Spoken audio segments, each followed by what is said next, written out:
Kung sa papugian loads lamang ka. Pero pagdating naman sa pagluluto, yan tayo nagkakatalo. For today's ulam loads sinigang. Sinigang na baboy. Yan loads oh. Oh, sarap. Ready for dinner na yan loads. Yan oh. Sabaw pa lang ulam na. Yan oh, kompleto ricado yan loads. Sarap sarap. Ito yung ulam namin ngayon sa hapunan. Sinigang na baboy. Isipan loads kasi sarap humigop ng sabaw muna ngayon. Kasi nakaraan isda, gulay, balanced diet muna para maiba din naman. Yun no. Yun no.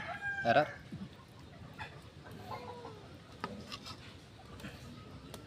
Yan. Usok-usok pa. Usok-usok pa loads. Bagong luto talaga. Yan ang ulam namin eh. Yan mo naman loads. Salamat loads sa pagtangkilik na aking video. Salamat. Sana wag kayong magsawa. Yan loads. Yun. Salamat. Sinigang is life.